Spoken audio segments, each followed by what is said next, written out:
Que a graça e a paz do nosso Senhor Jesus Cristo esteja com o seu povo reunido nesta noite, amém? Amém. Nós vamos,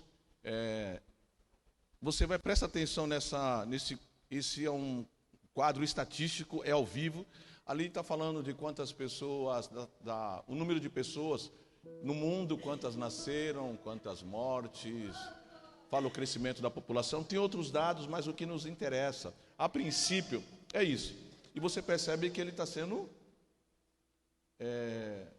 constante, ele não para. O número está sendo constantemente. No final do culto, nós vamos ver se a alteração, se você consegue mais ou menos perceber. Nós vamos falar aqui, vamos nos atentar no número de quantas pessoas morreram hoje, ali. Até agora? Quantas? Quando eu olhei à tarde, eu ia utilizar isso na ministração da palavra, estava 60 mil, eu queria saber o número.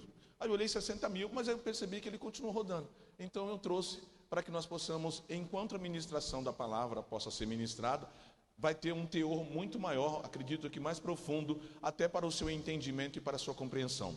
Vamos abrir a palavra do Senhor no livro de Lucas, capítulo 23, vamos ler apenas o versículo 23. Amém? Glória a Deus. Aleluia. Nos diz assim. Amém. Quando chegaram ao lugar chamado Calvário, ali o crucificaram, bem como aos malfeitores, uma à direita e outra à esquerda. Amém? De novo, só para a gente firmar. Quando chegaram ao lugar chamado Calvário, ali o crucificaram, bem como aos malfeitores, uma à sua direita e outra à sua esquerda. Amém? Vamos falar um pouco, eu quero falar a princípio dessas 3 cruzes, que você já viu o título, né? São 3 cruzes. Ali tinha Jesus no centro e tinham mais 2 malfeitores, o texto coloca. Mas vamos lá. Jesus, primeiramente, ele foi julgado, ele foi condenado, ele foi sentenciado à morte, e agora ele estava ali de forma injusta, prestes a ser condenado entre 2 malfeitores. Em algumas outras Bíblias vão trazer outros 2 ladrões. Então todo mundo está ali, é realmente assim, um grande espetáculo, para que você possa perceber, foi tudo montado, tudo preparado para esse grande dia.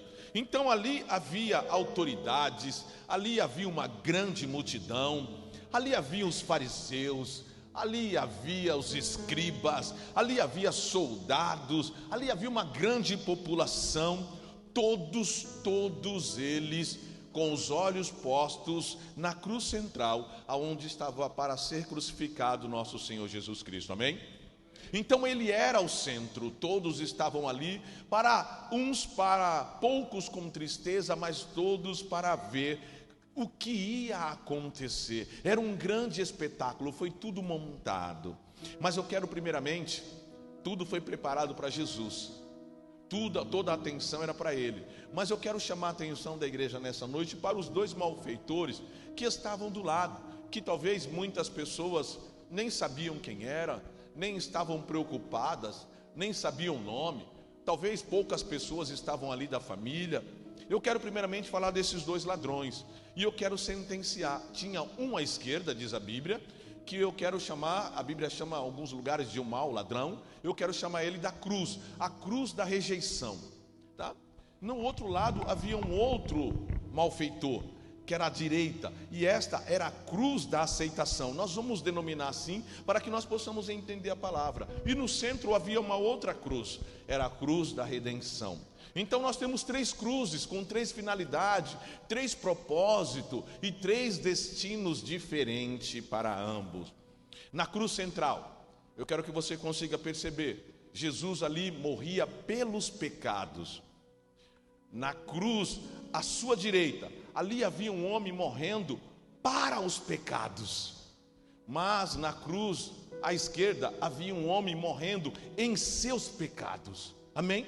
Quero que você consiga entender. na cruz central havia um homem chamado Jesus, morrendo para os pecados, para o pecado da humanidade, para o meu pecado, contra o seu pecado. Na cruz, à direita, havia um homem morrendo para o pecado. Aquele pecado estava para ser finalizado na sua vida. Mas à sua esquerda havia um homem também morrendo em pecado, morrendo nos pecados na sua condição de vida. Por que eu digo isso? Porque lá em Lucas 23, o 35 também nos diz algo. O versículo 35, o povo estava ali e observava tudo. Também as autoridades zombavam e diziam. Aí aquele homem da esquerda disse: salvou os outros, que salve a si mesmo, se é de fato o Cristo, o Deus, o escolhido. Então ele se manifestou, ele percebeu que ali era a sua última oportunidade, ele estava para ser sentenciado, e ele olhou para o lado e falou: já salvou tantos, tu és mesmo o Cristo, salva a ti. E salvando a ti, aproveita e me leva junto. Eu quero ser salvo, eu quero descer daqui, eu não quero esse fim para a minha vida, é isso que ele está dizendo. Então, se você é o Filho de Deus, aproveita. A hora é essa. Talvez não tenhamos mais outra oportunidade. Manifesta-te, revela o teu poder, salva-te e salva a mim, porque eu também não quero passar por isso. Eu quero dizer que nessa cruz à esquerda, essa cruz da rejeição, ela representa o quê? Ela representa muitas pessoas que estão buscando a salvação pelos seus esforços pessoais. Essa cruz representa muitas pessoas que eu quero fazer uma boa obra, eu acredito que eu indo para a igreja eu sou salvo, eu acredito que eu não fazendo mal para ninguém, eu não falando palavrão, eu nunca fiz mal para ninguém. Ele acredita que por os seus próprios méritos, por suas ações, por algo que ele possa fazer, ele possa alcançar a salvação. Foi isso que ele disse para Jesus: desce e aproveita, salva a mim, faz um esforço por você e me leva junto. E eu quero dizer para você que muitas pessoas estão nesta condição, estão do lado de Jesus, pertinho de Jesus, mas rejeitando a salvação em Cristo Jesus, porque querem a salvação, mas querem por meios errados, querem por meios escusos, e a salvação tem um preço. Todos nós, eu quero que percebamos agora, todos nós estamos agora diante, uns à esquerda e outros à direita. Pergunto para você, que lado você está dessa cruz? Você é o da rejeição, que tem buscado a salvação, talvez por ser uma boa pessoa, por ter sido um bom filho, e acha que isso será mérito suficiente para adentrar ao novo céu, nova terra? Muitas pessoas pensam que sim. Eu quero dizer para você que ele estava tão pertinho de Jesus, ele estava tão pertinho da salvação, mas ainda assim totalmente perdido. Eu quero dizer que dessa mesma forma, infelizmente, existem muitas pessoas pertinho de Jesus. Pertinho de Jesus. Aquele homem estava pertinho de Jesus, ele estava pertinho da salvação, mas ele estava totalmente perdido. Existem pessoas, quando nós vamos ter o batismo aqui, a palavra diz que o batismo é um selo, é uma marca que nos identifica como filhos de Deus. E quando essa marca é colocada, o mundo inteiro consegue identificar, o inferno consegue identificar que há uma marca em nós, que fomos selados nesse dia, morremos para o pecado, o mal não pode nos afetar. O inferno reconhece o selo que há em nós. Agora eu pergunto para você, quantos que realmente foram selados e hoje estão rejeitando ao próprio Cristo? Quantos hoje, pela sua própria vida, estão rejeitando a Cristo, estão pertinho de Cristo, estão na igreja hoje, mas não têm uma vida de compromisso com Ele, não têm uma vida assertiva com a mensagem, que é a mensagem da cruz, pela qual é para a vergonha do mundo, mas para aqueles que estão em Cristo é poder e glória e salvação.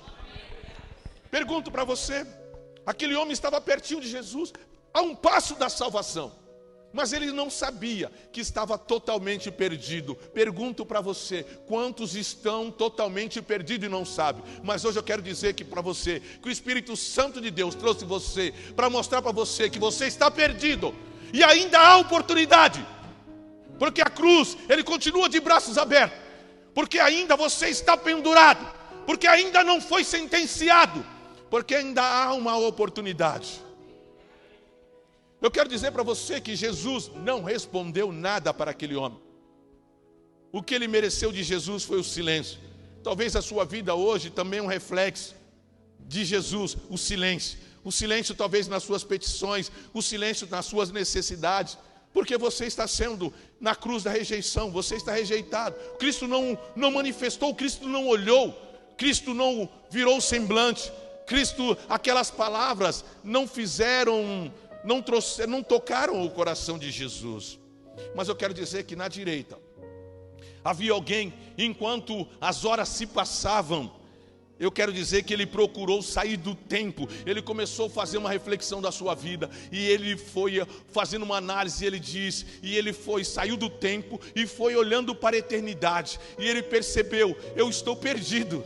Ele olhou e disse, ele teve a consciência de que estava perdido, e ele olhou e falou assim, o meu futuro é um futuro, não é incerto, eu sei a assertividade dele, eu estou perdido, eu não tenho mais oportunidade. Ele teve uma antecipação, eu posso dizer para você, aquele homem com toda a certeza pela fé, ele teve uma antecipação do juízo final, e ele viu o seu destino, e ele disse, eu estou perdido. Ele percebeu pela sua própria vida, pela sua própria conduta, que não havia mais oportunidade para ele. Ele diz, diante de mim, ele estava dizendo, eu mereço a perdição eterna, por tudo que eu fiz. Essa foi a condição dele. Ele estava aceitando e reconhecendo seus delitos na cruz. Talvez ele não tinha feito isso ainda, talvez ele até aquele momento ele não tinha caído em si, mas por estar pertinho de Jesus, por estar ao lado de Jesus, ele teve a oportunidade de virar e reconhecer e falar, eu estou perdido em pecados, eu estou me afundando e agora eu não tenho mais oportunidade. Se eu tivesse uma oportunidade, eu me agarraria.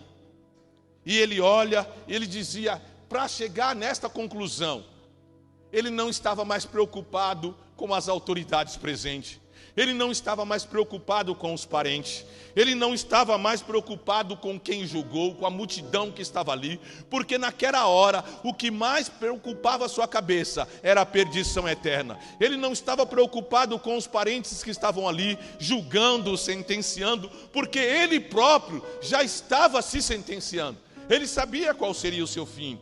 Então nada mais restava a ele, a não ser fazer o quê? Pensar. E ele pensou. E outra coisa que ele podia fazer, falar. Ele pensou e ele falou, não posso descer daqui, não tenho mais oportunidade, e o que eu posso é falar. E ele falou. E ele disse, olhou para o lado e disse, Jesus, lembra-te de mim, só lembra-te de mim, quando você entrares no teu reino, porque eu sei que eu não tenho mérito, eu não fiz por onde merecer, eu fiz tudo errado, e agora eu peço somente que o Senhor lembre de mim, quando entrares no teu reino. Jesus, que aquele homem da esquerda com certeza tinha gritado, Jesus com certeza com semblante ainda abatido, levantou a cabeça e deve ter olhado para aquele homem, porque aquelas palavras tocaram o coração de Jesus. Aquele homem, com toda a sua sinceridade, com todos os seus pecados, com todos os seus erros, com todos os seus defeitos, ele chamou a atenção de Jesus. Aquele homem em total pecado, em meio aos seus pecados, morrendo em pecados, ele chamou a atenção de Jesus. E Jesus disse, hoje mesmo você estará comigo no paraíso. Essa é a notícia.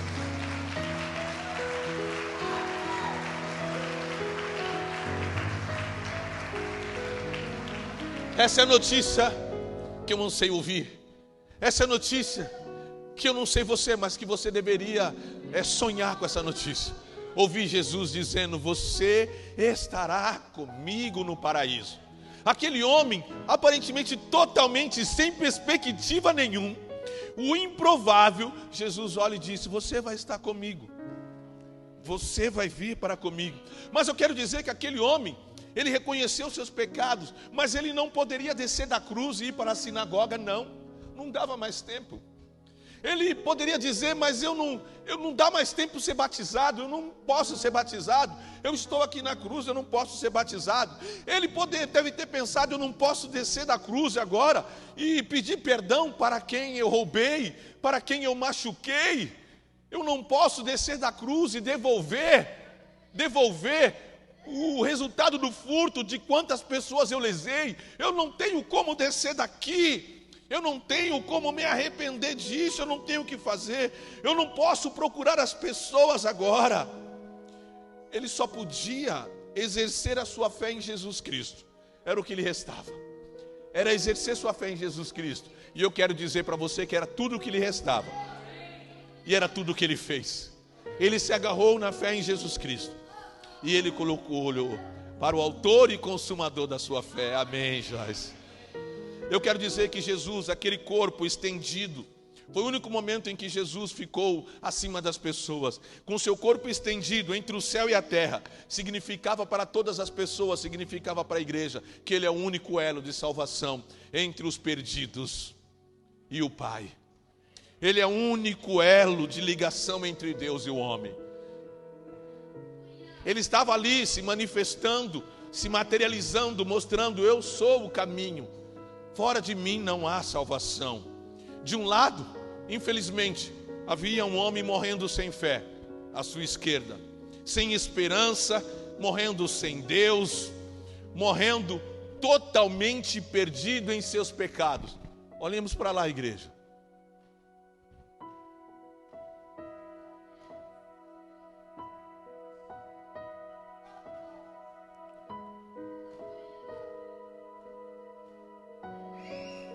Quantos? Só no dia de hoje, até o término desse dia, quantos estarão rejeitando o Cristo e partindo sem a salvação, sem esperança, partindo para a perdição eterna? Quantos morreram hoje, estão morrendo como aquele ladrão, sem perdão, perdidos para todo o sempre, igreja?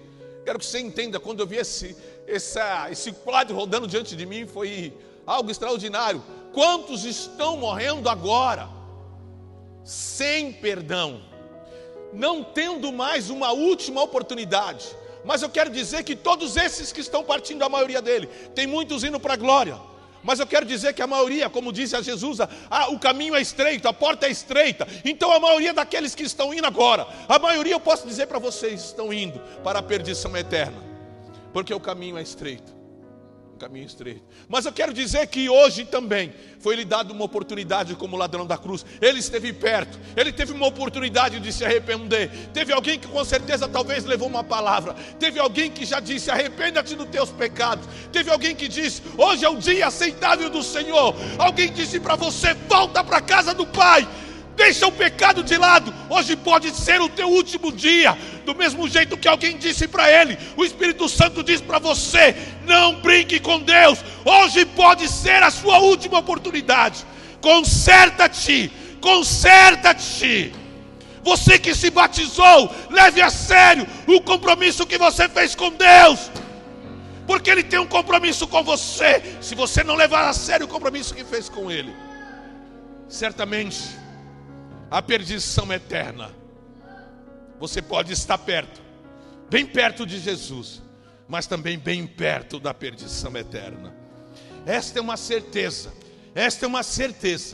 que eu tenho e que você precisa ter nesta noite. Os dois tiveram as mesmas oportunidades. Os dois, eu posso dizer que talvez estavam, até a mesma distância um do outro de Jesus, mas ele não aproveitou. Mas louvado seja por esse que aproveitou, amém? Somos nós. Porque foi para esse, Jesus morreu por aqueles dois, mas apenas um conseguiu reconhecer. Jesus morreu por aqueles dois, mas somente um reconheceu nele o Salvador da sua vida. Só um.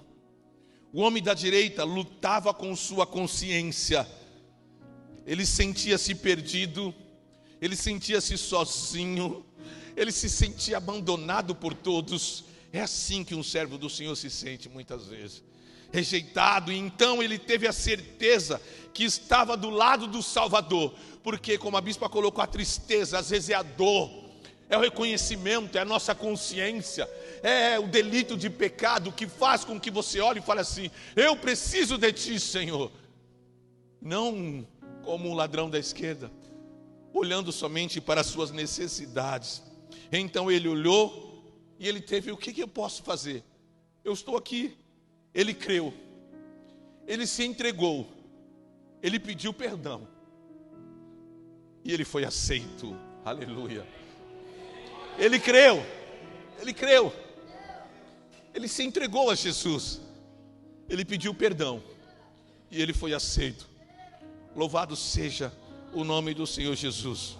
E eu quero dizer que essa escolha é dada a cada um de nós todos os dias.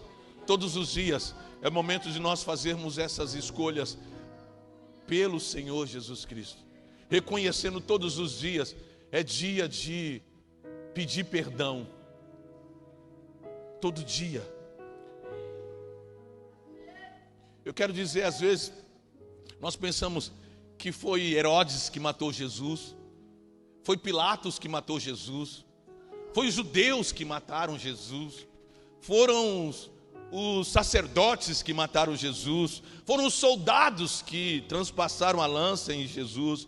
Não, igreja, quem matou Jesus fomos nós. Quem matou Jesus fomos nós, com os nossos pecados. Os nossos pecados mataram Jesus.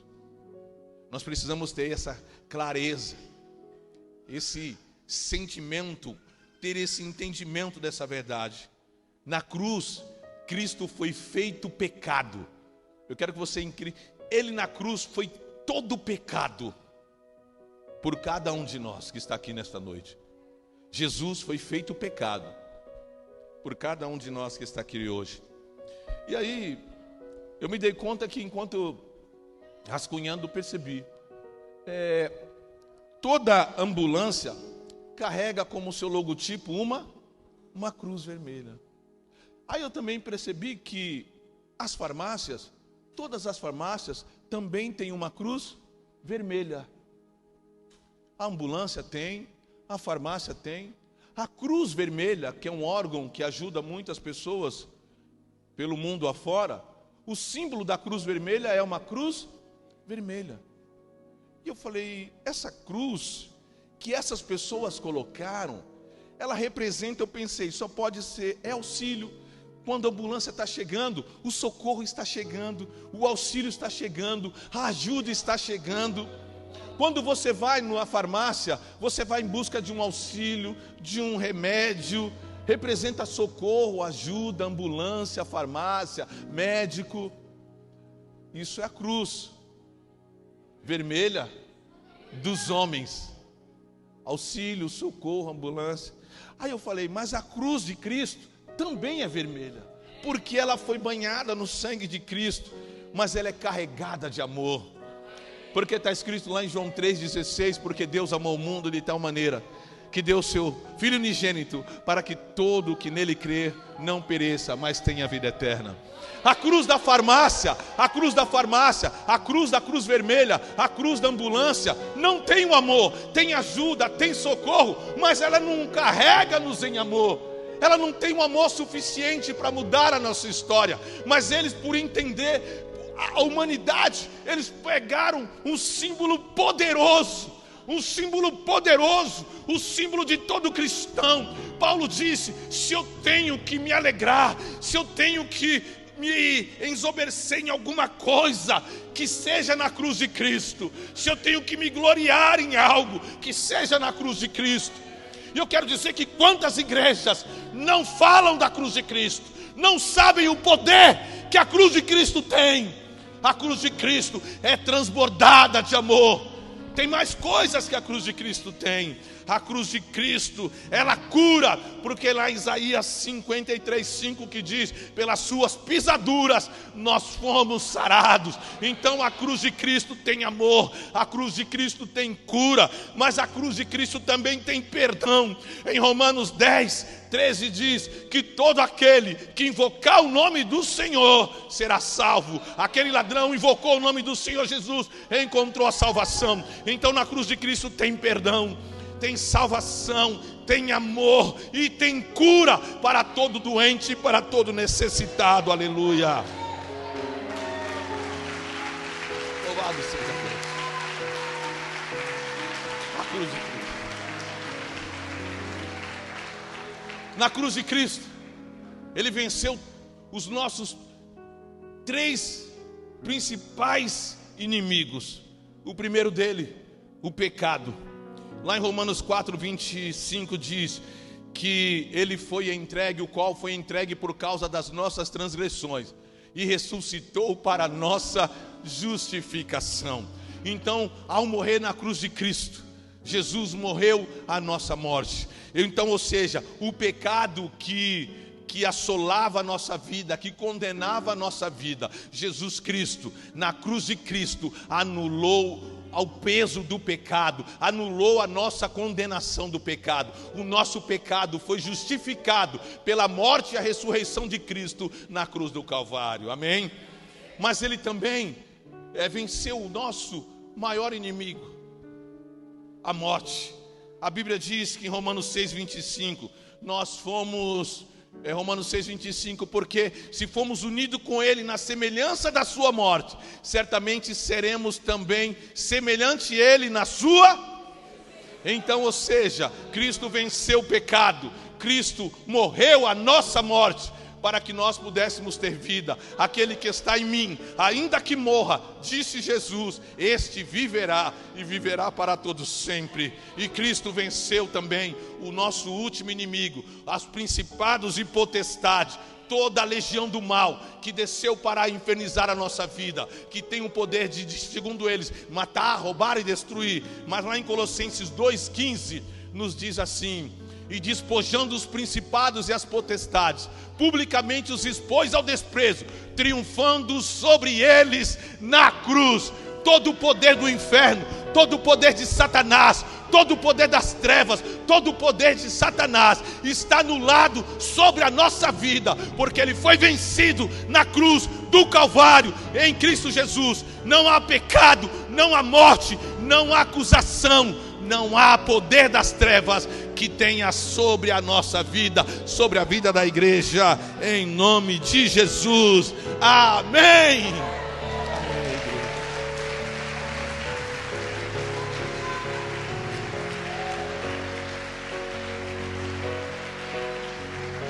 Amém. E o número não para, né? Não para. Vamos orar, igreja. Senhor, por esses que já partiram, não tem mais o que fazer, Senhor, porque diz a Tua palavra que agora só corre o juízo. Esses números diante dos nossos olhos estão agora diante no Sheol, ó Pai. Já estão em tormento, já estão com a consciência percebendo o prejuízo que fizeram. Eles vão lembrar de cada pessoa, Pai, tormentando a sua vida, que falaram de Jesus para eles e eles rejeitaram. Para esses não tem mais o que fazer. Mas, Senhor, nós como igreja, enquanto ainda estamos abertos, temos oportunidade de falar para todos aqueles que querem ouvir. Senhor, trabalha no coração, quebranta o coração, que nós possamos reconhecer a nossa limitação, o nosso pecado. A nossa limitação, que somos pecadores. A Tua palavra diz em Romano que nós nascemos em pecado, que nós, Senhor, somos nascidos em pecados, nascemos em pecado. Senhor, que nós possamos reconhecer essa limitação, porque é só assim que nós nos aproximamos da Tua presença. Que nós sejamos, ó Pai, que nós sejamos aceitos por Ti, que nós possamos ser, ó Pai, esses que conseguem, Senhor, chamar a Tua atenção, Que sejamos esses, ó Pai, que sejamos perdoados, que nós possamos ser esses, que nós possamos ser aceitos. Sejamos esses, ó Pai, que vai ouvir da tua boca, Senhor: vinde para o gozo eterno do meu Senhor. Pai, estamos aqui para receber a justificação, mas estamos aqui para anunciar ao Pai a mensagem da cruz. Nós temos a mensagem da cruz para anunciar ao Pai o mundo, aos perdidos, aqueles, Senhor, que estão indo a passos largos para o inferno. Esta é a missão da igreja, esta é a nossa missão. Esta, Pai, este é o nosso privilégio, de falar do Teu Evangelho, a tempo e fora de tempo. Falar do Teu amor, ó Pai, falar do Teu juízo. Falar, Senhor, que o tempo é breve. Falar que o Senhor estás à porta, batendo, para que todos aqueles que abrir, vai entrar e cear com Ele. Pai, o Senhor está às portas, voltando. E hoje o Senhor já voltou para um número muito grande de pessoas. E eles, Pai, não tiveram a oportunidade de abrir a porta e cear contigo. Senhor, mas sabemos que amanhã terá um novo dia. Senhor, muitos te aceitarão, mas muitos também vão te rejeitar. Que aqueles números de nascidos, que bom seria que fosse de nascimento para uma nova vida em Cristo Jesus. Que bom seria que fosse, Senhor, renascidos para a vida eterna. Senhor, ajuda-nos a continuar com esse mesmo amor, porque é só em amor que dá para continuar falando a tua mensagem. Senhor, que nós tenhamos o mesmo sentimento que houve em Cristo Jesus, o nosso Senhor. Que nós possamos ter como igreja os braços abertos, as mãos estendidas,